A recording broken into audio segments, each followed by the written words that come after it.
The mistake that most people make when it comes to something like public speaking or performing is that they feel like, well, I can just use my natural talents, that'll do it.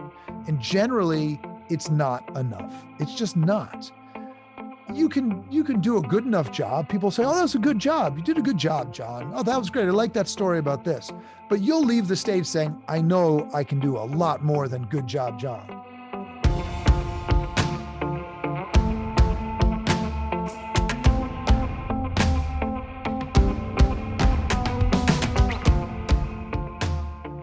Welcome to With Intention with John Gigante. This is John. Today's guest is Michael Port. Michael and his beautiful wife, Amy, run Heroic Public Speaking, one of the world's top keynote speaking and performance companies. They have an amazing state-of-the-art 10,000 square foot training facility in New Jersey with fantastic people, and we can all learn a lot about running a business, delivering transformational performances, and really just how to live a life at a very high level. I'm fortunate to be a client, so I've experienced their work firsthand. They teach speakers what actors know about how to give better performances during keynotes, breakouts, and even workshops. Their clients include CEOs and founders, admirals, Navy SEALs, and FBI agents. In addition to delivering thousands of paid speeches on the world's biggest stages, Michael's the best-selling author of several books, including Book Yourself Solid, Steal the Show, The Think Big Manifesto, The Contrarian Effect, and most recently, The Referable Speaker, which he co-wrote with Andrew Davis, and we talk about a bunch in this interview. Michael cut his teeth in the acting world, including roles on Sex and the City and Law and Order. You may recognize him or recognize his voice in this episode. He earned his MFA in acting from New York University, and quite frankly, he could be the coolest dressed human I've ever come across, an even classier human being. He's just first class all the way around. If you don't mind, if you could please leave a rating and review wherever you listen to this episode. I also write weekly articles, and I'd love to send you some of my most impactful content. You can go to www.johngiganti.com and subscribe. It's JONGIGANTI.com. I guess I didn't have to say the www because everybody knows that. And hey, when you subscribe, I'll shoot you 9 videos that will help you lead and live with more intention. These are videos that I've shot over the last couple of years.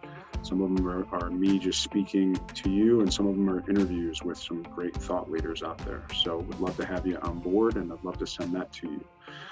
So that being said, I'm really excited to bring you this conversation with my good friend, Michael Port. Thanks so much for listening.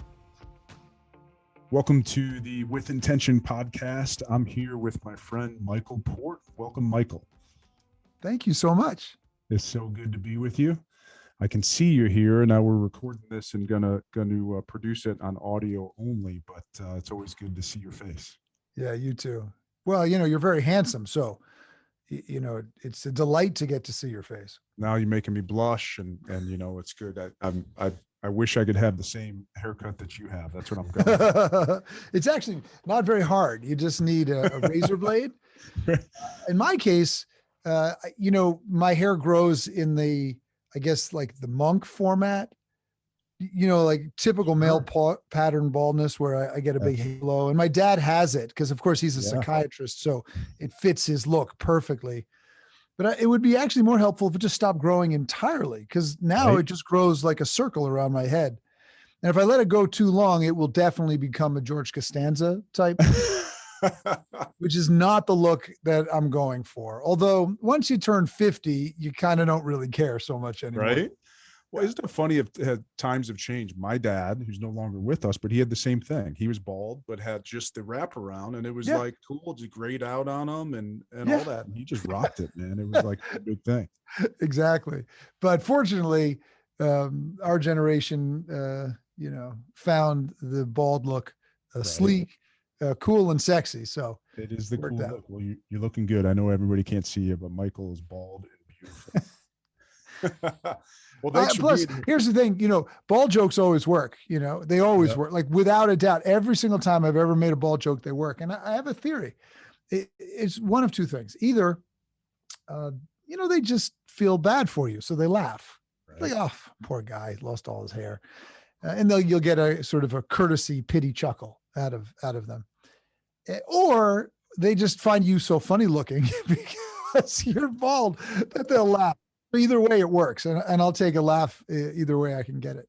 I love it. It's simple and easy. I just got my hair cut this morning, and my hair grows out and it gets all shaggy, and I couldn't get in for like 2 weeks, and it was just getting to that point where I couldn't stand it. And there's, I wish I could just wake up and just have nothing. I just rock and roll, man.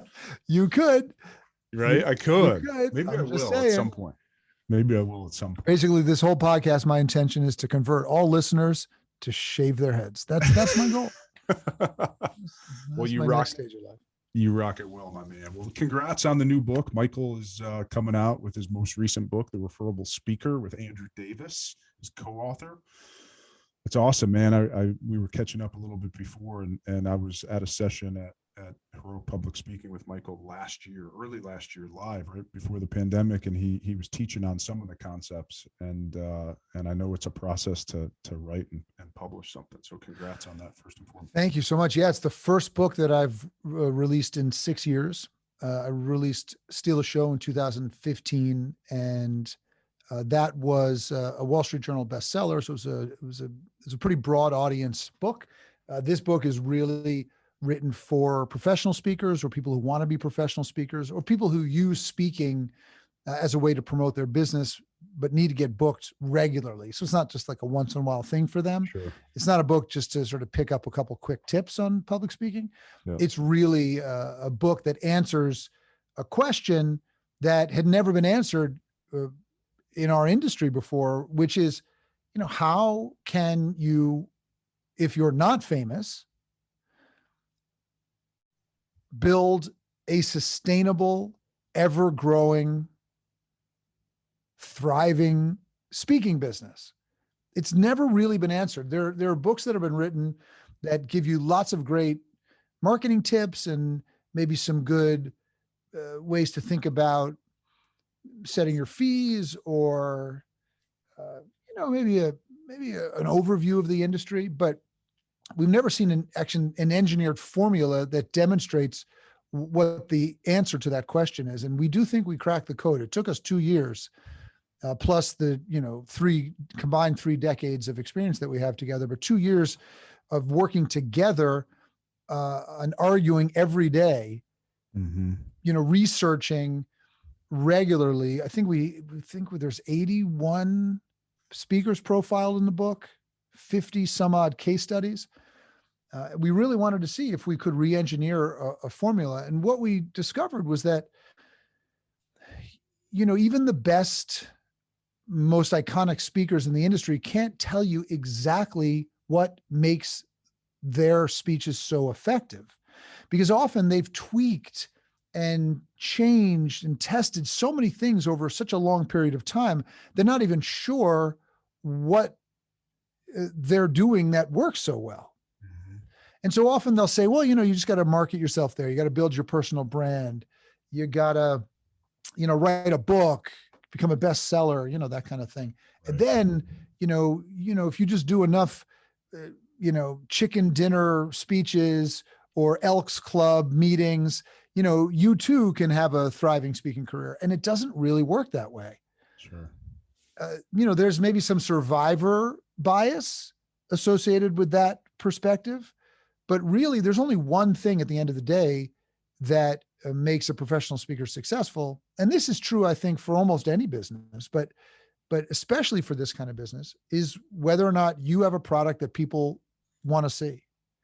If when somebody sees you give a speech and they say, oh my God, we've got to get that at our event, they come up to you and say, hey, listen, we've got a gig on this date. Are you available and what's your fee? That's what you call a stage side lead. And when you're producing stage side leads regularly, that's the indicator that you have a referable speech and that you can produce compound gigs, which means every time you deliver it, you get a number of referrals. So let's say you get you get stage side leads. So you get 4 stage side leads, and maybe you book 2 of those. Though you deliver those 2, that produces 8 stage side leads. So maybe you book 4 of them, and then those 4 produce 16 leads, and you book 8. And so over time, you build this very, very healthy referral tree leveraging the power of compounding gigs. And when somebody says, well, what do you do for marketing as a speaker? You can say, oh, I just pick up the phone, because the speech is doing the work for you. Sure. And now there are people who are listening, I'm sure, to this episode who go, well, I don't care about public speaking. I'm never going to be a professional speaker. That's not important to me. But I think the same is true for most businesses. I mean, if you're in sales, your success is in large part going to come because other people talk about how good it is to work with you and how effective your product is or your service is. And to me personally, there's no better opportunity than getting the chance to work with somebody who's been referred to you by somebody else you've worked with. Sure. So our business is based on referrals only. You can only come and work at HBS as a speaker if you've been referred by somebody else. And when I say work, I mean train at HBS if you've been referred by an alumni or a friend of the business, somebody who knows us well. Not because we're trying to exclude people, but what we're trying to do is create an environment where the deck is stacked in our favor, meaning everybody who's coming here is ready to do this kind of rigorous work. They're not just, kind of putzing around and, well, maybe I'll consider working on this a little bit. And I just think it makes it easier for any business to have those kinds of clients or customers who are fully committed to whatever process you're delivering. Man, the thing that rings out to me here, I wrote it down, is trust. Yeah. Right. I mean, you mentioned sales, which that's my business, and there's nothing more powerful than having a client refer you. And it's one thing for you to go sell it. It's a whole nother thing for someone to say, man, you got to see this guy, or you got to try this product or use this product or whatever. I mean, you're spot on. I mean, this has so many implications. It's just so much easier at the end of the day. I mean, It takes a while to get that momentum going. When you start a business or you go into sales, your first year or two, you don't have a lot of momentum. And sometimes it takes a while to produce momentum. I mean, even, coming out of the pandemic, we got to kickstart that momentum because we had to change up the model during the pandemic. And of course, we have a 10,000 square foot training facility, so we couldn't hold events here. So we had to make some changes, but it requires kickstarting that momentum now that we're going to be holding events again in person. But it does take a little while to get there. But when you're there, it's a really comforting feeling. Sure. If someone comes here and I know that you sent them, my relationship with them immediately is completely different. Right. And it makes a big difference. I mean, we even go so far as putting the referrer's name on the name tag of the person who's coming to do some training. And then what's nice is often people will connect with other people around the referral. They'll be like, wait, you know John also? How do you know John? Yep. Oh my God, we go way back. We played soccer in college. You did that far back? Yeah. What was he like? Oh, he was great. And then now you've got something to talk about with somebody else, and it builds community.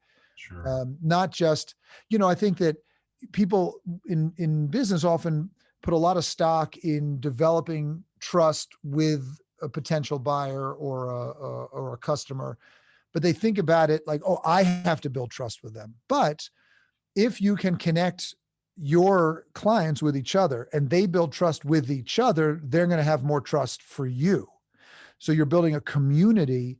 And I think, the businesses that really can focus on developing community where the people they serve are able to come together to connect with each other, you're going to create a meaningful environment that will have legs because of the trust that exists between the people who patronize the business rather than just the people who deliver the product or service or sell the product or service.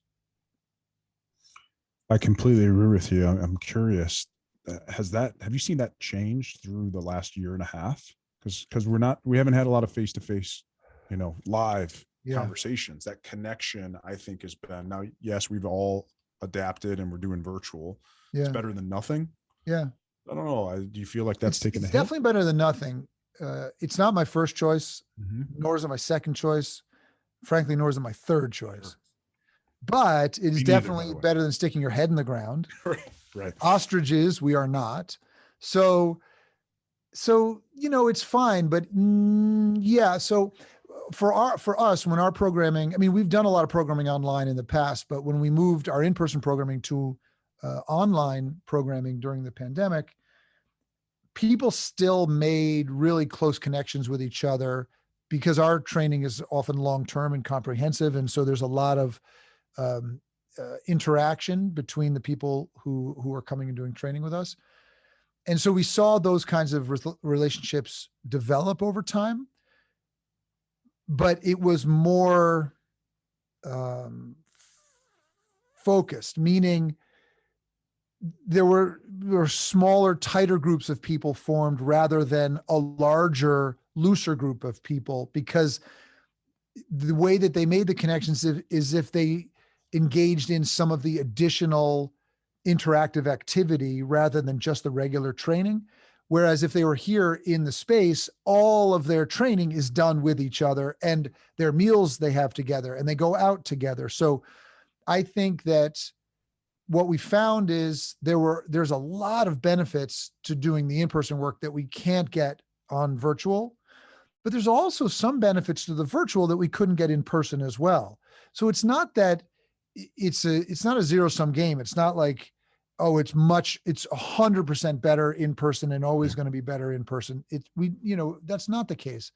We did find that there were some things that we could do virtually that we couldn't do in person. And that was effective. That was helpful. So we adjusted the programming as a result. What do you think? What were you able to do virtually that you can't do live? So because we had so much more time with them virtually than we did in person, we were a little bit able to monitor their progress along the way more closely in between what would normally be sessions. So for example, when we would do a 7-month training, the first 4 months was always online. And then the second half of it, the last 3.5 months or so is in person. And so the way that it works is the students would come here once a month for about 3.5 days, 4 times. So over the course of 4 months, or really 3.5 months, they'd be here about every 4 weeks.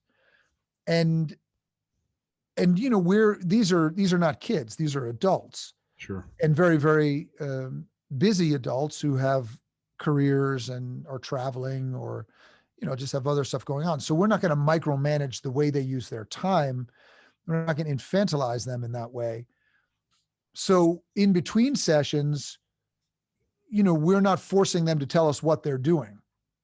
Right. But when we were doing all online, we were able to use our online mechanisms for tracking productivity. And so we were able to keep an eye on people so that if they got behind, we were able to jump on it even quicker.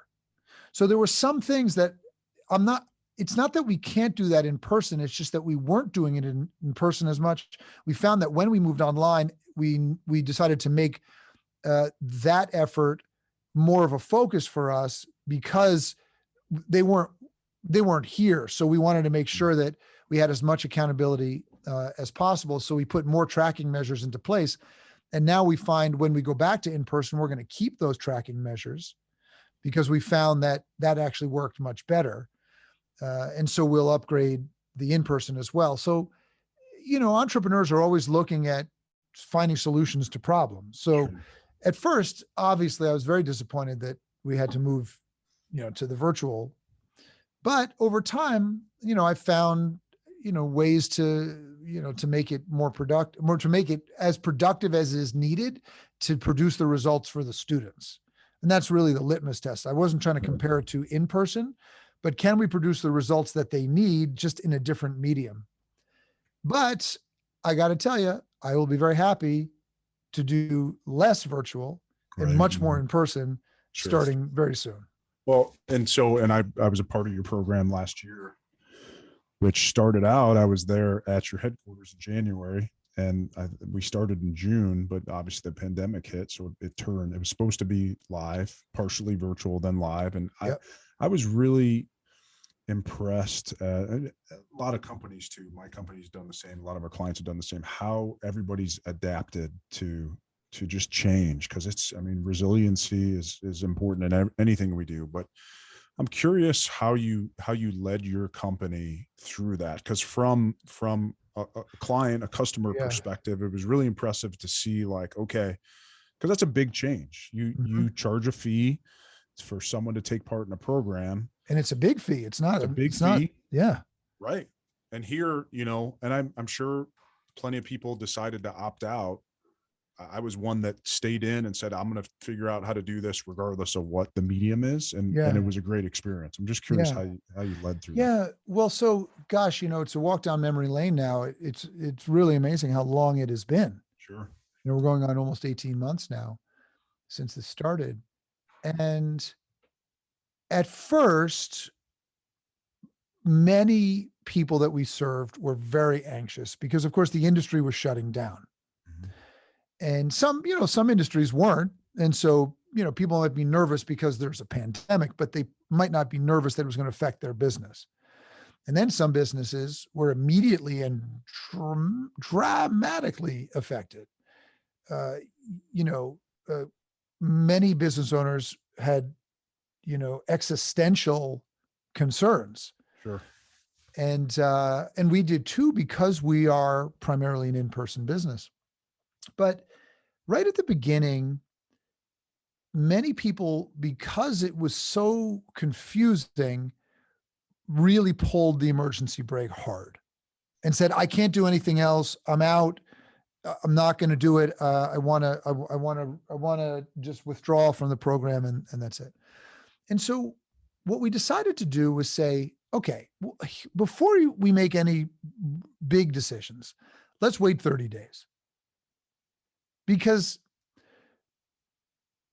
even if you decide, okay, I'm not going to do any other work in the program for 30 days, you can still catch up after those 30 days if you continued on. But also you could keep working over those next 30 days and see what happens. Mm-hmm. Because maybe you can do this at the same time. And maybe this is actually just what you need, because it will give you a creative outlet and a place to focus on producing something special for the future. Because one of the big anxiety issues, or one of the things that was very provocative for so many of us, was, wait, I don't know what the future looks like. So I have no idea how to plan. I have no idea how to be strategic, thoughtful, because the future was uncertain and unstable. The future is always uncertain and unstable. We just don't think it is. We think we have an idea of, well, given market conditions, if they stay the same way, I should expect to see this in 3 months, 6 months, 9 months, 12 months. But with the pandemic, of course, we had no idea. So what we just said is, listen, let's just wait 30 days. And everyone said, okay, fine, no problem. So Amy, my wife, who handles these kinds of things, she said to the people who were feeling like they needed to make a change, said, we're going to reschedule a meeting for 30 days. And in 30 days, she had the meetings with the people who had those concerns. And I'd say only maybe, I think it was like 12 to 13% of them at that time said, I really do need to defer. I can't do anymore. I don't know what's going on with my business, et cetera. But everybody else who had said they needed to defer said, you know what? It's fine. Everything's actually okay. It's kind of normalized. Pivoted. That one adjustment to not make any quick, rash decisions and just say, let's hold on, gave everybody a chance to just settle down. And that really made a big difference for us. And so then we just started adjusting. But the people who stayed with the work, they really committed. They said, this is going to be my focus. I'm really going to put my heart into this, and I'm going to dedicate a lot of resources to it, time, et cetera. And for many people, it gave them a creative outlet during a really difficult time. And it made a difference for them personally, psychologically. And one of the things that people don't realize often when they come and do work with us is they think that they're coming to just work on public speaking skills and learn the business of public speaking, et cetera. But it's a transformational personal experience because you're asking yourself to be creative in ways you may never have been before, which means maybe making bigger choices, raising the stakes, taking chances, trying new things, being more open, honest, vulnerable, not hiding yourself. And all of those things are just one opportunity after another to challenge yourself to play a slightly bigger game. And so, we at Heroic Public Speaking, we believe that a speech has the power to change the world and the people in it, including the speaker. The speaker often doesn't realize that they need to go through some sort of transformation themselves in order to create a transformational experience for the audience. If it's too easy for you to deliver the speech, it's probably not going to be transformational for them. If it's transformational for you, it likely will be for them as well. And the greatest athletes will have stories about, when they did transformational things as athletes that changed the way people saw them. It was because they went through a transformational experience themselves as an athlete. And so we see this in athletics, we see this in entrepreneurship, we see this in music, art, etc. And that's the hidden gem at Heroic Public Speaking. Someone once called us the Hogwarts for professional speakers. And it's true, because it's not that we're just teaching people magic, but if you read the Harry Potter books, you realize that, some people are born magical. They have these magical abilities. They don't know what to do with them. Yeah. If they try to use them, they'll blow up the house or light their mom's hair on fire. So they have to go to school to develop the craft of wizardry. So how do I use these powers that I have? How do I use these talents? And the mistake that most people make when it comes to something like public speaking or performing is that they feel like, well, I can just use my natural talents. That'll do it. And generally, it's not enough. It's just not. You can do a good enough job. People say, oh, that was a good job. You did a good job, John. Oh, that was great. I like that story about this.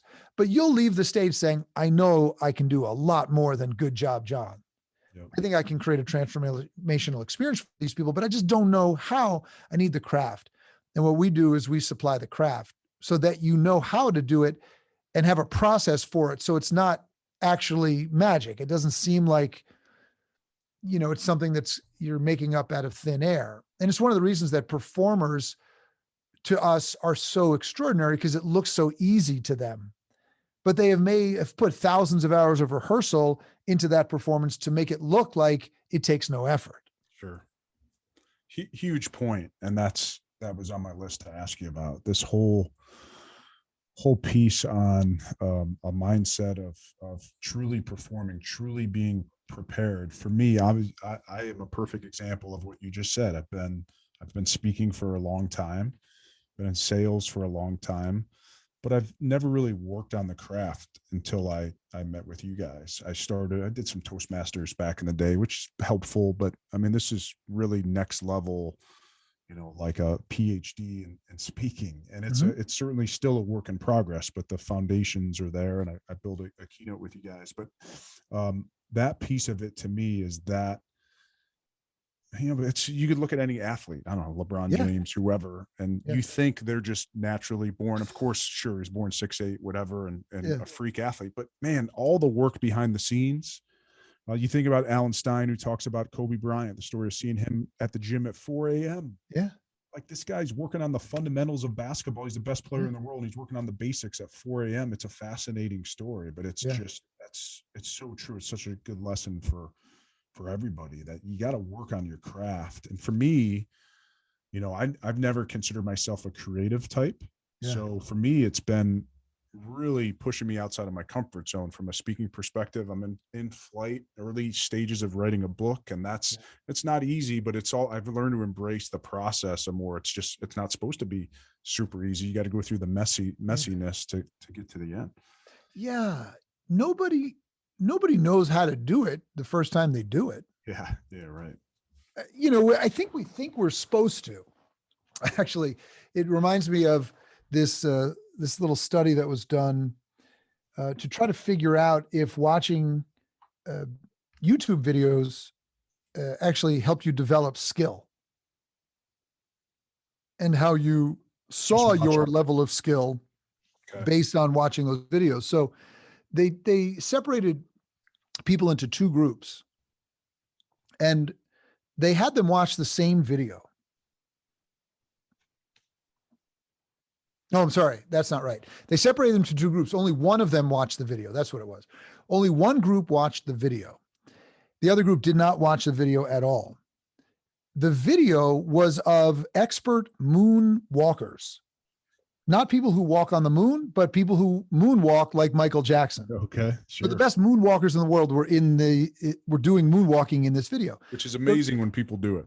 And it's amazing when people do it. And one group watched this video a number of times. They had them watch it over and over and over and over.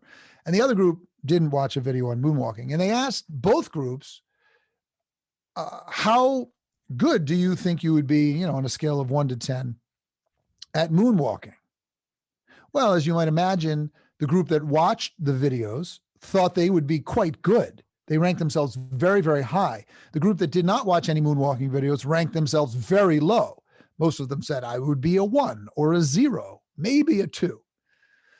But when they actually did the moonwalking in front of an expert panel of moonwalking judges, people who were experts in moonwalking, they found that there was no discernible difference between the two groups in their moonwalking abilities. Okay. So you could watch this moonwalking video over and over and over again, and you might get an idea of, oh, that's how moonwalking is. But just because you've seen the video doesn't mean that you can do it. Right. Right. Which is why we run into trouble when it comes to something like public speaking, because we talk all the time. You say, I talked for 60 minutes at dinner the other night. I can do that on the stage. I'm a subject matter expert. I'll be fine. I know my material. I've got this. Or, something else that we do all the time, even though we don't technically do it professionally. We might think I could do that. It's sort of like when you watch a movie, if you don't think it's a good movie, you might have said at some points like, I could have made that movie. Mm-hmm. The answer is no, you couldn't have made that movie. As bad as that movie was, yours would have been 100 times worse. You don't even know what kind of cameras they used. Sure. You don't know the difference between a first AD and a second AD. You wouldn't know how to run the extras and how to tell them where to go and what to do. You wouldn't even understand the Screen Actors Guild rules for you would not even come close to making that. But we often think we can because we see it. It's like when you're in the car. I could go on for hours with this. It's like when you're in the car. If I've got Dave Matthews on, I think I can sing like Dave Matthews when I'm in the car. I sound fantastic because I hear Dave Matthews coming out of my mouth, not me. And if I turn that music off, I do not sound like Dave Matthews, not even close. I won't ask you to give us a rendition. No, you should not ask. So the point is that Dave Matthews doesn't even sound like Dave Matthews until he has written a song and done 50 drafts of it, 100 drafts of it, and then worked on it with his band for weeks and weeks and weeks and weeks. And then finally it starts to come together and it starts to work. There's a great documentary about Beyonce and her rehearsal process for Coachella. And she was doing a Coachella where she did 2 sets, like 2 different weekend sets, I think it was. And each one was maybe a couple hours, hour and a half. And those were the only times she was doing those performances. She had a 6-month rehearsal process for those 2 performances. Yeah. Because the stakes were so high. Sure. And she says in that rehearsal, in the video or in the documentary, and I'll paraphrase, she says, look, you can't, if you've got a lot of ego, you're not going to rehearse, because you got to look messy when you rehearse. Rehearsal is uncomfortable, and most people don't want to do it, but all the best in the world do it more than anybody else, which is what makes them the best in the world. Sure. And I think that if you're really, it's sort of like, I hear people say, like I hear promotions for a book writing workshop, like write a bestseller in a weekend. On what planet are you writing a bestseller in a weekend? I mean, a legit bestseller. Right. Maybe there are a few random authors out there who've been able to write a book in a weekend that have become a huge, massive hit. Yeah. But I don't think that's, we're talking about Harry Potter. I think J.K. Rowling took more than a weekend to write each Harry Potter book. Sure. So it's the same thing with speaking. If you want to deliver a speech that really is transformational, you're going to deliver that same speech again and again and again at different venues. You want to be able to do that speech so well that you don't have to think at all about what you're going to do, because you know exactly what you're going to do before you do it. So the way that people usually evaluate themselves is based on audience feedback, which is a mistake, because you're never going to get enough good audience feedback to feel whole. And most audiences, some audiences, when they fill out forms, will be very, very honest, because it's anonymous. Oh, I hated this, it's terrible. But most people, if they see you after the speech, are going to say, nice job. They're not going to come up to you and be like, I really thought that was crap. I don't know what you were thinking at all. Most people are going to tell you did a good job. So it's sometimes hard to evaluate. And even when you see an audience that might seem like they're not responding as well as you would like, because they're not laughing when you want them to laugh as much, or they just seem subdued, or you've got some dude in the front row who's like, his eyebrows are furrowed and his arms are crossed, and you're thinking, this guy hates me. Meanwhile, that guy might be so enthralled with what you're doing that he's thinking, oh my God, I've got to change everything. Yeah. This guy, John, sure. He's got my number. He's like punching me in the face here. He's so right on with this, which is why he's got his arms crossed and his eyebrows furrowed. And he comes up to you a couple hours later and says, you just totally blew my mind. That speech has changed everything for me. And you're thinking, I thought this guy hated me. Yeah. So that using the audience as your litmus test is generally not a good idea. There's two things that we use. Number one, are you producing stage-side leads? As I mentioned earlier, if people are asking you for that speech after you do it, then you're on to something. If no one's coming up to you and saying, I'd like to see that somewhere else, I'd like this, could you do it over here? I'd like to introduce you to someone, then the speech needs work. Also, you can evaluate yourself based on whether you did what you intended to do. Because if you do what you intend to do, you can be proud of yourself. And if there are elements of the speech that doesn't work, well, you can go back and work on those elements. You won't take it personally. The biggest mistake I see people make in the arts is to take the feedback they get personally and to make it about them. Instead, focus on the product, only the product.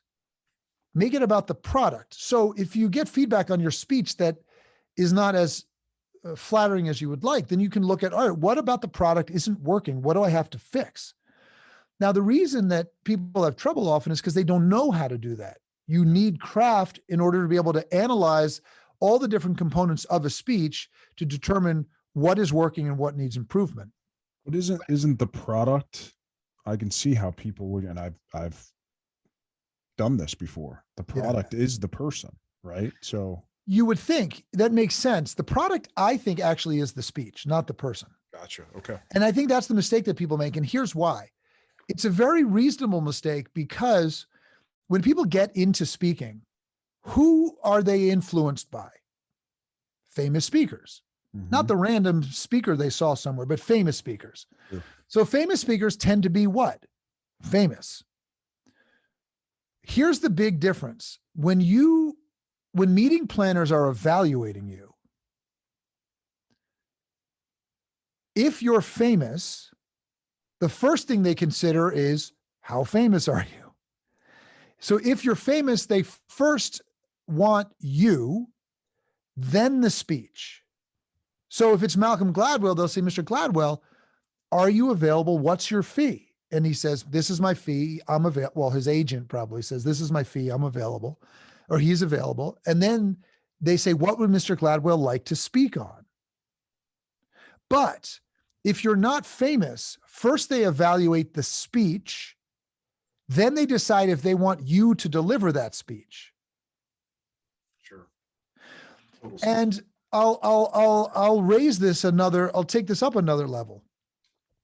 So it's the same mistake that people make when they start marketing themselves in the business as a professional speaker. They look at the famous speakers and they say, well, I guess that's how you market yourself, as a famous speaker. So I need to market myself as a famous speaker. So let me put all my credibility first. Let me do lots of, arresting imagery and, sexy sizzle reel video, things like that. And obviously you need a great video because people have to see you speaking.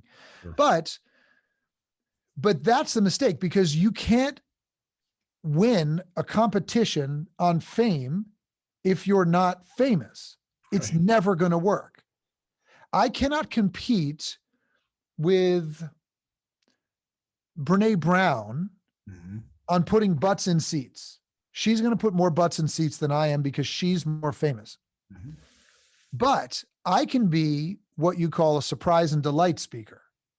I can be the speaker that maybe people don't know, but I come out there and I completely blow their mind, because my speech is going to be insightful. It's going to challenge the way they see the world, offer a new approach that challenges conventional wisdom, and it's going to be entertaining at the same time. Yep. So there are 4 categories of keynote speakers. And this is something that Andrew and I outline in the book, The Referable Speaker. But I think it's very, very helpful for those who are interested in speaking. And again, I imagine, some of your audience is not interested in professional speaking. So you can tell me to keep this. Keep going. You're good. Okay. But there are 4 categories of anchor speakers at a conference. And for those of you who go to conferences, you'll notice that this is often the case. When a meeting planner books their speakers, they first try to book their anchor speakers. And usually they have 3 to 4 of them, because often a conference is 2 days. So you open with a keynote, close with a keynote on day 1, open with a keynote, close with a keynote on day 2. It's pretty standard, but people, they mix it up a little bit, but nonetheless, there's still 3 to 4. Well, of course, if I'm a meeting planner, I have a budget. So I've got to work within that budget. So I'm going to try to pull my anchor speakers from 4 different categories. And there'll be a number of factors that go into it, depending on the event, the size of the budget, etc. But the first category of speaker is the most expensive speaker. And they're what we call the actors, athletes, and astronauts. They're Will Smith, Mark Kelly, and Drew Brees. Right. They're putting butts in seats. We just had, by the way, we have an industry conference every year. Drew Brees came. Oh yeah, he's great. He does a great job. He's great. Yeah. So they're very expensive. Drew might cost 150 grand. I don't know what he costs now, but he could be up there somewhere. If you want Will Smith, you're probably going to have to pull about $500,000 out of your wallet. Yeah. If you want to do a sit down interview with him. And I don't know what Mark Kelly's at now. Maybe he's at 50 grand or something, but you can go higher. You can get, Steven Spielberg for $1 million if you want. Oh, not Spielberg, Jerry Seinfeld for $1 million if you want. I don't think Spielberg's doing speeches, but that's a category that most of us are never going to be in. Sure. I mean, I was a professional actor, but I did, guest starring roles on Sex and the City and Law and Order and Third Watch and, things like that, and commercials. I was not a famous actor. Yep. So nobody's hiring me because, I'm a celebrity. Okay, so we're not going to make that category. The next category are the A-list alternates. They're the people who, when you first hear their name, you might not know who they are. But when you hear the next 4 to 6 words after their name, you go, oh yeah, of course. Sure. So if I said Yancey Strickler to you, would you know who that is? No. No, so Yancey Strickler is the founder of Kickstarter. There's no reason you would know Nancy Strickler's name unless you were sort of studying that, segment of the tech industry. Sure. Yeah. But if I said the founder of Kickstarter, you'd say, oh yeah, I know who that is. So the A-list alternate is somebody who, when you hear their name, you go, oh, I'd like to hear them. So they're cheaper than the actors, athletes, and astronauts, but they're still a draw. Okay, the next, and most of us are not going to be in that category either. Let's say Michael Port, he's a co-founder of Heroic Public Speaking. In my industry, people would say, oh yeah, well, I would like to see him. But outside of my industry, doesn't really mean that much. So that next third category are what we would call domain icons. Okay. In a particular domain, they're really well known. So the CEO of Domino's Pizza would be huge in the fast food restaurant industry. Sure. But, in the women's leadership space, unless the CEO is a woman and does a lot with, women's leadership, they'd go, who, what, what's, doesn't matter to us. So the domain icon is the industry icon, rather, the industry icon is really specific to an industry. So would I go so far as to say I was an industry icon in my industry? I'd let other people say that, but I'm well enough known in my industry that people would go, oh yeah, I'd like to see him, right? So that category is a tough category to put ourselves in. You got to get there. It takes a while. Yep. It's possible to get there, but it does take a while. The fourth category of keynote speaker, however, is the one that we all have the opportunity to get. That's the bucket that we can fall into.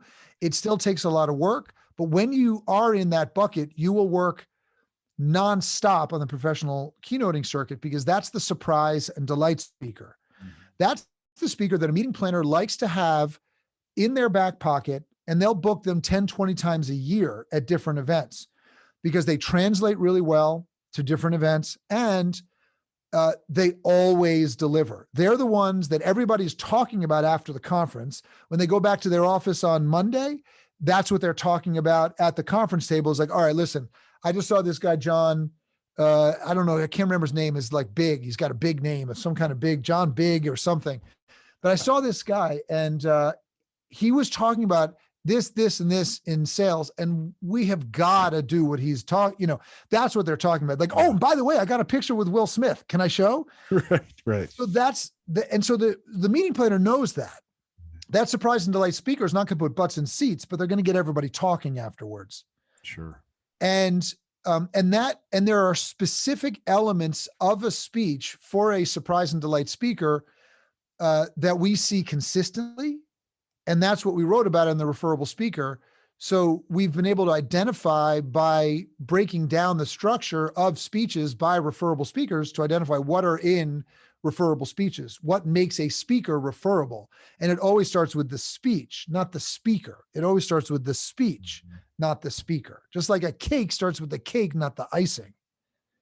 If you gave me a big plate of icing and said, here's a cake, I'd say, I'm sorry, that's not a cake. Sure. That's a bunch of icing. And if I eat that, it's going to be so sweet, it's going to make me sick. Yeah. And that's what people are doing when they're trying to use marketing to sell speaking, as opposed to using the speech to sell their speaking. Right. And so I think you focus first on the speech, and you focus on that speech until the speech is so good that it cannot be denied, because all you need is one speech booked to produce stateside leads, which produces compounding gigs, which produces a referral tree that's healthy and growing, so that you can build a thriving business over time, rather than trying to market your way into a ton of first gigs. because marketing will get you your first gig, but it will not get you your second, third, fourth, or fifth gig. And we know how much more effort it takes to market yourself into 100 new gigs, first-time gigs, than it does to market yourself into one or even just a couple of gigs, which then spiral into more gigs because the speech is so good. Sure. And this is the way the professional approaches it, as opposed to the amateur who wants the hacks, the tips, the tricks, it's the email I get where someone's like, just what's one thing I can do? Like if there was only one thing I needed to know from your book, and I'm like, I'm not answering the question because it doesn't work like that. Yeah. If we're going to treat this the way a professional would treat it, we need to understand contextually all aspects of the business. We need to understand what our philosophical approaches, what our protocols are, and how we're going to build something that's sustainable for the long time, not give me a hack and just tell me one quick tip that if I just did that one thing, then I'll book lots of speeches. It doesn't work that way. Yeah. And I think even for me going through your process, which was great, it's kind of a never ending process, even after you're done, because you said it earlier that I did transform during the process personally, and it actually opened up a lot of different things. So the initial speech that I wrote has changed and it continues to evolve, and being okay with that has been a learning for me, but a good learning of that. Like and then also doing the work. If I get asked to speak, then I'm going to speak. Yeah. I'm going to keep doing that work, and it's going to continue to evolve. But I think it's a really important point of that anything worth doing, any type of, and we kind of said it earlier, but there's a lot of work that goes into anything meaningful. It's very rare where lightning strikes and something is just there, right? I mean, Steve Jobs didn't create the iPhone in a weekend. Yeah. I mean, right. So, it's interesting. One of the things that this reminds me of is what my process every time I do a creative project. There's this similar trajectory that occurs. And it requires that you're able to hold opposing ideas in your mind at the same time and still function. Because on one hand, every single time I do a project, a creative project. So for example, today I was shooting a video trailer for the Referable Speaker, the book.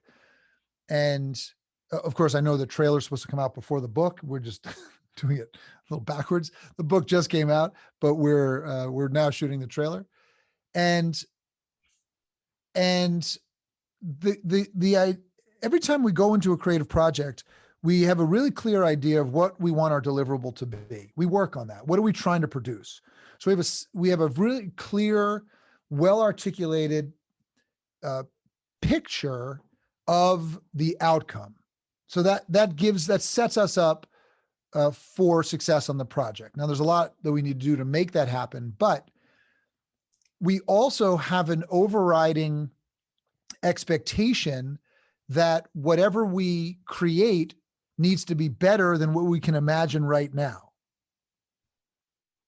So that whatever our outcome is, our goal is to exceed that initial early expectation of what we can produce.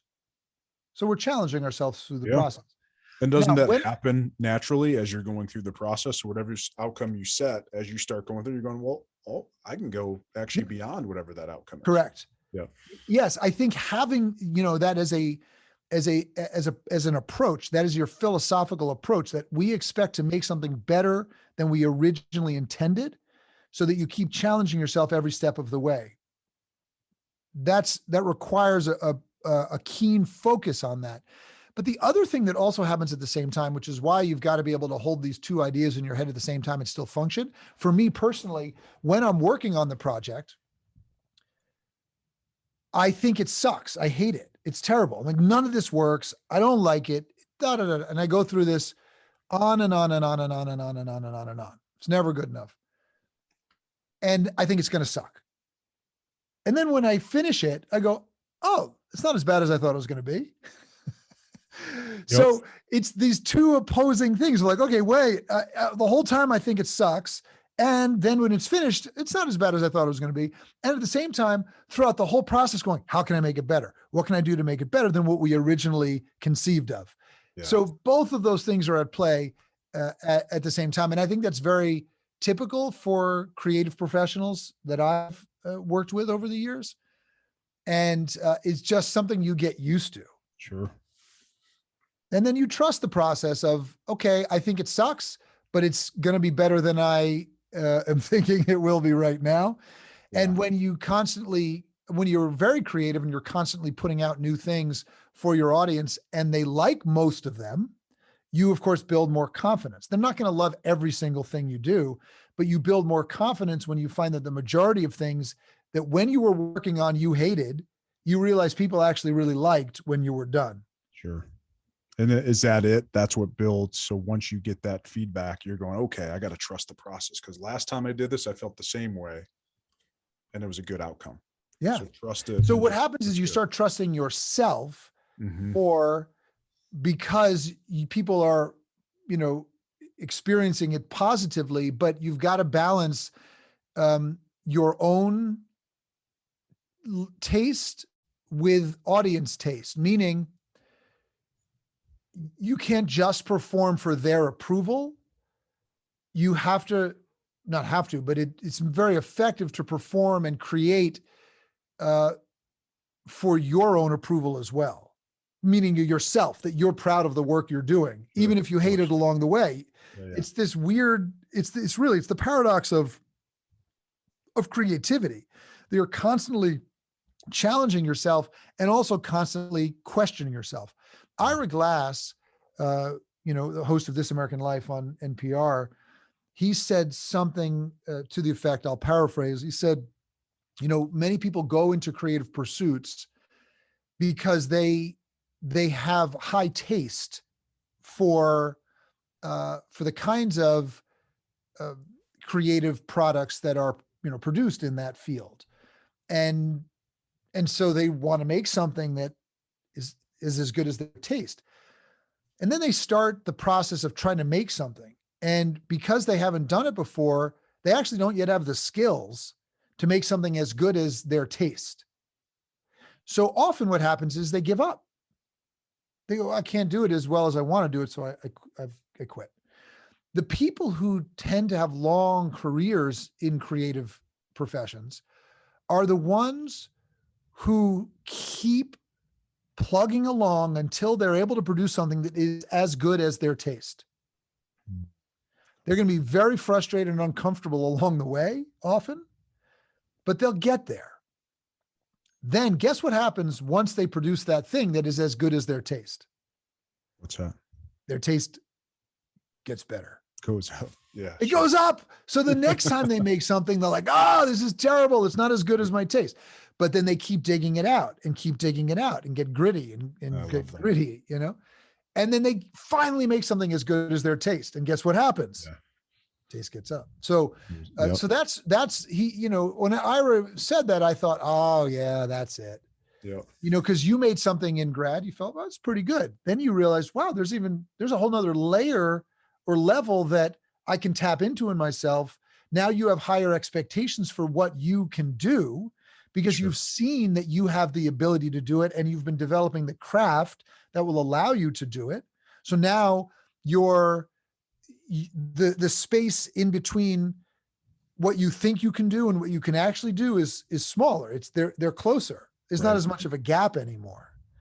So the next iteration is going to be better. And then you go, wow, now I know that I can do that. I could probably also do it. And you just keep going. And that's why there's no infomercial for professional speaking or really for doing anything great. Like there might be an infomercial for losing 20 pounds in a month, but there's no infomercial for becoming, for a system that's going to make you one of the top 5 CrossFit athletes in the world. Yeah. That is not, you cannot buy in the old days, a DVD or now a download of a video series that's going to turn you into the top 5, marathon runners in the world. It just doesn't work that way. The only thing that's going to work is years and years of training. So I got a great story you just resurfaced for me. So I used to do CrossFit. About 10 years ago, I was working at a CrossFit gym in New Albany, Ohio. And I was doing the CrossFit Open, which is how you qualify. Yeah. And believe me, I was nowhere near qualified for the Open. But next to me working out was a guy by the name of Marcus Hendren, who qualified for the Open and finished in the top like 5. Wow. And it was unbelievable just to see this guy's motor go. And here, like, I'm thinking I'm all bad and big and I'm going to at least get to, at least get through the workout. And this guy is just going and going. It was a very humbling experience, but you're right. You can't, genetically, this guy was a freak. And obviously, he ate, drank, and slept CrossFit at the time. He was a young guy, probably in his early 20s at the time. I don't know what he's doing now, but that's so funny. Yeah. Yeah. And the genes make a difference, but you were an athlete. You saw a lot of people with extraordinary talent that took it nowhere. Yeah. You got to do absolutely that. Please. Right? That the genes are one thing. It's, you got to, the unseen hours, you got to do the work. And that goes for speaking, that goes for writing, that goes for sales, anything we do. I talk to my kids all the time about it. My son's a 13-year-old aspiring soccer player. And it's, you can't coach the passion. It's, if you want to get great at something, put in the work. I think your son's a tennis player, right? Yeah. Same thing, right? Put in the work. And it's not just about showing up for practice and your game or your match. What are you doing at home? Are you doing the basics at home? We try to, he's finally getting, I think the light bulb's going off for him. So we're finally starting to do that training. Nice. A little bit more at home. Here's the last question, and then I'll let you go. And we may go on for a little bit on this, but I wanted to talk to you about presence. And what I mean by that is being in the room with you and seeing you teach a class. And so for everybody that's listening, so Michael will have, especially live, but virtually too, but Michael sits kind of on the side of the room, maybe a little bit near the back. He has a yellow notepad, and maybe there's 60 people in the room, and there's a speaker that gets up and speaks. And it's, to me, one of the coolest things to witness when you see him in the moment, being present and providing feedback to a speaker that's working on their craft. I'm curious how you get, and you could probably correlate this to speaking too, like being in the moment, being right there, not thinking about the past or the future, just being, alive at that moment. And it's, I think so many of us struggle with that. Sometimes me included. I'm getting better at it, but I certainly do. Sometimes we're constantly thinking about something else and just kind of slowing down to speed up, so to speak, that mindset. I think you embody that in a great way. And I think that would be helpful to a lot of people listening. How do you kind of slow down and really be present? Do you mean, how do I do it when I'm teaching, or how does the speaker do it to be more effective as a speaker? Well, I'm wondering, it's almost two different questions, because I feel like there could be a correlation there, but I guess initially, you as a instructor, I feel like you have a presence about you that when someone's speaking, you provide just great feedback, and it's like, it'll go, and you call it a masterclass, and you can go for an hour and just, it's almost like you're not even thinking, you're just there and going. Yeah. So I guess that piece of it is the main question. But again, I think speaking's almost the same, where like you have to have that presence too, to be able to, you've done the preparation and then you let it fly. Yes. So I actually think that the answer to both questions is similar. And I think that my answer probably won't surprise you. So you're right. When I'm doing that kind of teaching, and we do it here at HQ, of course, regularly when we have events, and we hold just about 70 people in our space here, in our main theater. And then we have, lots of rehearsal rooms, breakout rooms as well. But I've also done it in front of thousands of people, where I'll put one person on stage and I'll coach them in front of a large audience. And so there's an entertainment element that I produce through the coaching for the audience, in addition to the entertainment or experience value that they're getting from watching the speaker do their thing. So it's an interesting experience for people, because it's not just that they're watching that person's speech and getting value from that person's speech. They're also getting a really entertaining experience from me, while they're also getting lots of insights about the process at the same time. So they get entertainment from the speaker, and they get entertainment from me. They get insights from the speaker, and they get insights from me. So it's almost like they're getting tag teamed or double teamed Mm-hmm. Mm-hmm. by two teachers at the same time on totally different subjects, which is interesting, of course, because it doesn't matter so much to them if they, because they're there to learn. They're not there to get a perfect experience from the speaker. They're there to see the transformation, to see the speaker get better. And if they see the speaker get better, then they know they can too. Because they say, wow, I'm not that different from this person, which is a really important part of the process. But what I'll say is this, is that it's very similar. So, you hear people, I mean, the reason, the way to stay in the moment and to do that effectively is similar for me and similar for the speaker. But you know how you hear people talk about intuition, like, trust your intuition, or I really just go on intuition. You said, it doesn't even look like I have to think about it. It just seems like it flows and it looks really easy. And it is. It's actually really, really easy. And it's the easiest thing that I do. It takes the least amount of effort, even though I'm often very physically active during it, because I've done it so many times for so many decades.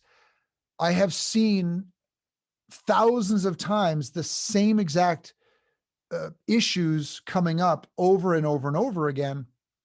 And then my job is to help in that period of time that I have identify a couple of things. Number one, what is going to be most helpful for this particular speaker right now in this moment? And so then I get really clear on what I want to teach them, because there might be 50 different things I could cover.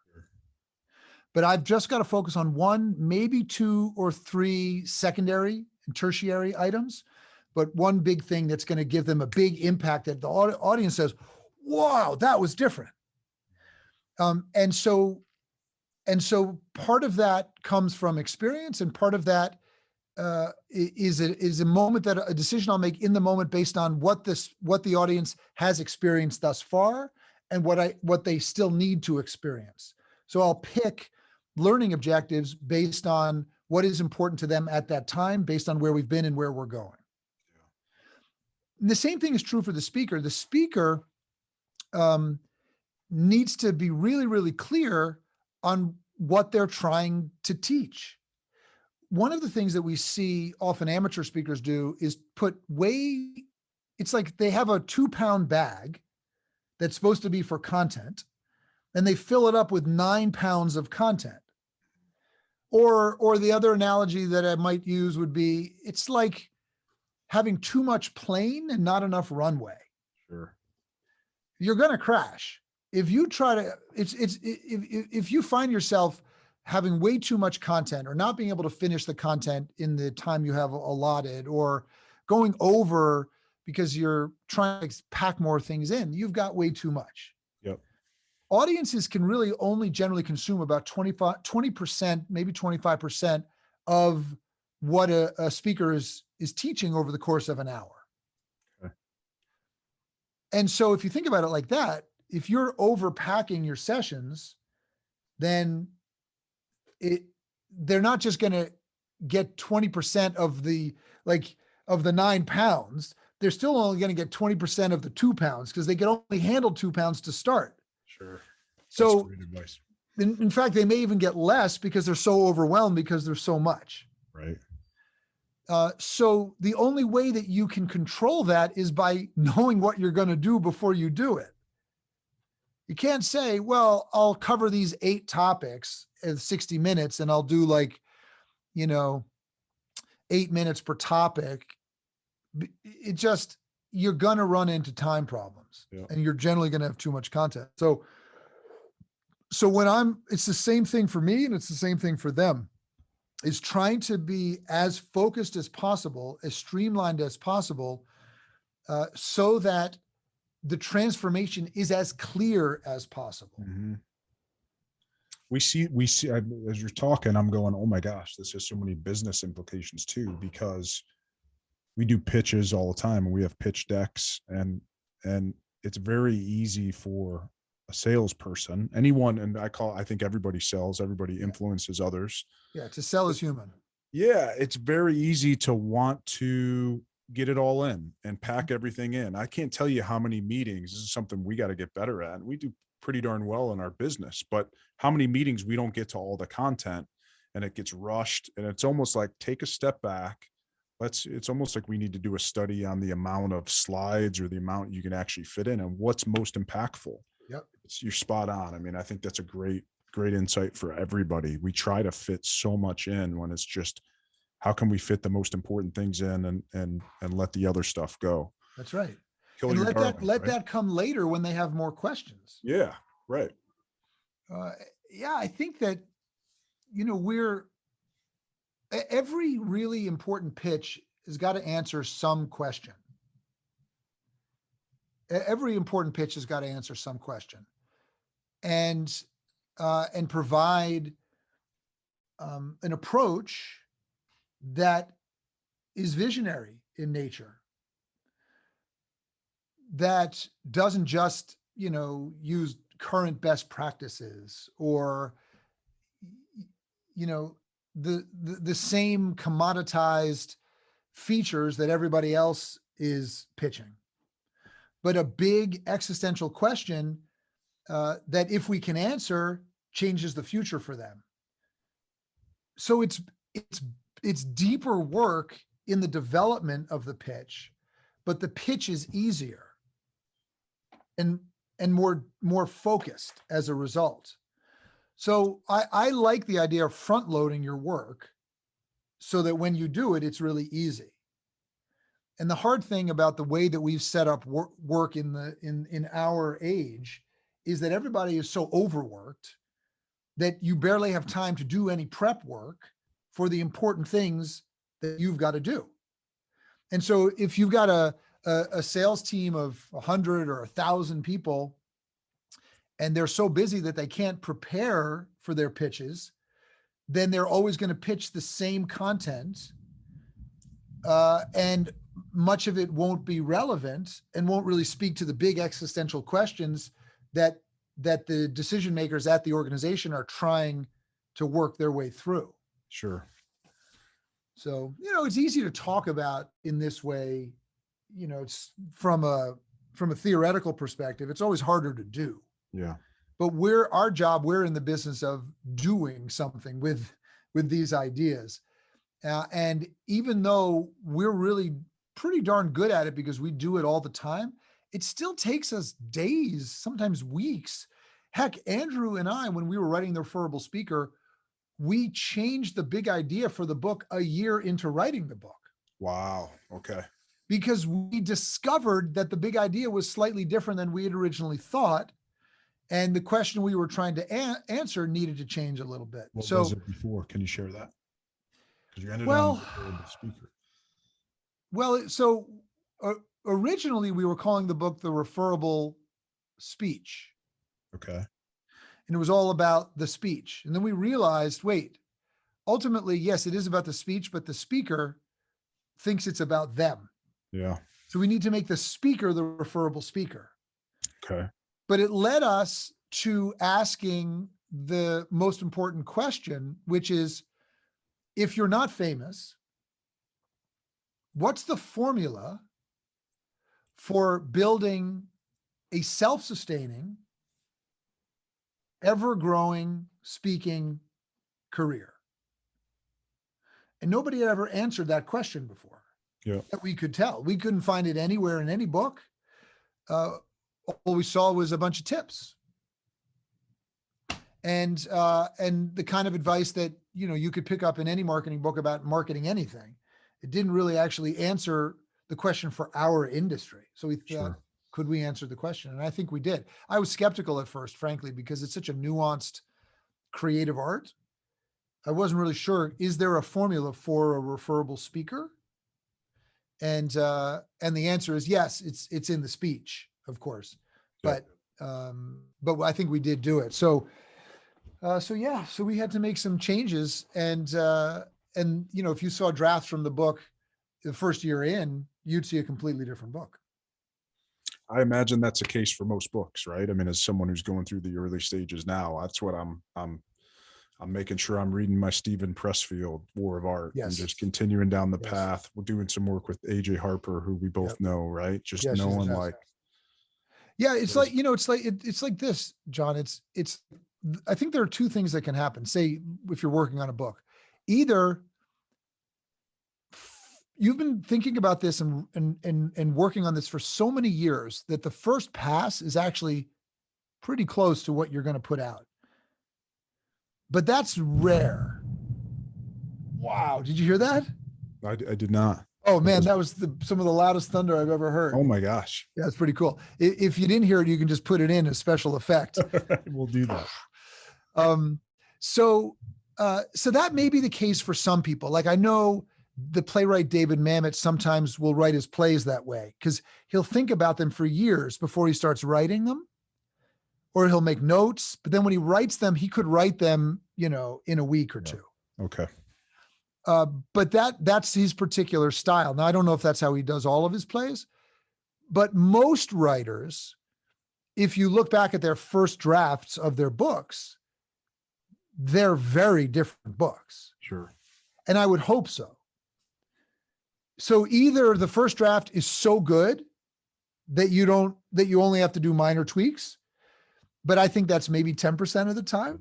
Yeah. But for most of us, it's a really iterative process. And if I would say one of the big things that people discover when they start doing this work with us, if they've come from the corporate world and don't see themselves as creative professionals, like you mentioned earlier, like, I don't really see myself as creative. I disagree. You are very creative, but you may not have been surrounded by people who use the language of creativity. You might have been surrounded by people who use the language of corporate speak. And so maybe, you just don't see yourself as creative, or you think, well, I don't draw, so I'm not creative. People sometimes think about it as, well, I don't paint or I don't sing. So we're all creative. Being a human means you're creative. If you've ever figured out how to get the last bit of toothpaste out of the tube of toothpaste, right, you're creative. The squeeze. Yes. If you've ever been able to figure out like how to pick up 3 kids at the same time from 3 different locations, right, with one car, you're creative. So human beings are inherently creative. But when you get into this process, if you've been in the corporate world for a long time, you often are counting your time. You're counting your hours. So you think, well, I spend a ton of time on this. It's a shame if I don't get to use it. Like, I wasted all this time. But the creative artist knows, oh, no, the 5 hours or the 5 weeks or the 5 months or even the 5 years that I spent on that thing, I discovered after 5 years what it should be. And now I can write it the way that it should be. And of course, everything I wrote over the last 5 years or 5 months, I got to scratch that. But it's not a waste. That's what got you here. Totally. And it's just a slightly different perspective. But I hear it a lot here when people say, wait, you mean I'm not, but I spent 2 hours on that story. I'm not going to use it. I say, well, you could, but it's certainly not going to be effective. Sure. So it's not worrying about sunk costs of time. It's just the creative process. That's and if you're comfortable with that, it's helpful. That's a great point. I've had I'm way better than where I was with that. Big thanks to your team on that, because you build something out and you're like, all right, this is what I built out. I spent all this time, but to know, like, that's just part of it. Yeah. That's the foundation, and it's leading to another path. Yeah. That's okay too. So that's a really good point to end on. I think anybody can take that. It's a good metaphor for life. Whatever you go through in life, that's all part of the process to get you to where you're headed. So, thank you, man. This is really cool. I know we dove into a bunch of different topics on the book and speaking, and I think more of just stuff that's helpful for anybody. So you've been a huge inspiration for me. Your team's awesome. It's I speak so highly of you guys to anybody I can. If you're a speaker out there and you want to really learn the craft, HPS, Michael and Amy, his wife, are beautiful people, and they have a beautiful process. And I highly, highly recommend it. If his books, Steal the Show, as he mentioned, is a bestseller, a fantastic book. It's a book on speaking. I've used it in the business world, as I've shared with you, on actually pitching an idea and going through the process. Their Foundational 5 idea was big for me to secure funding on a pretty big deal we were working on. So it's not just for speakers per se, or for, keynote speakers. It could be for business folks or anybody really that wants to deliver a message. I think there's power in that. So Michael, for anybody that wants to reach out or find you anywhere online, where can they find you? Sure. So heroicpublicspeaking.com, heroicpublicspeaking.com is a great place to go. There's lots of resources there. If you want to reach out to me, if you have a question, just shoot me an email at questions@heroicpublicspeaking.com, questions@heroicpublicspeaking.com. It may take a day or two to get to me. It gets filtered, but I always get to see it, and we'll be happy to answer. And, and Steal the Show is a great book to read if you're not interested in being a professional speaker, but you want to use speaking and performance in all aspects of your life to help, close more deals or have better conversations with your kids. Mm-hmm. Because, what we know about changing the way people feel, the way they think, and the way they act comes from the arena of performance and influence. And so if we want to get better at influencing people, for good, not for bad, for good, you want to influence your kids in the right direction. You want to have a better relationship with your spouse. You want to have more opportunities for advancement at work. You want to close more deals, et cetera. Then getting better at communicating and playing the right role in any situation you're in is so incredibly empowering. And that's what Steal the Show is about. So that's a good book to start with. Thank you, man. I appreciate it. I know you've had a busy couple of days. Thanks for investing the time with us. And it's my pleasure. Thank you so much for having me. I really appreciate it. Thank you, brother. We'll talk soon. Okay. See you, Michael. Bye.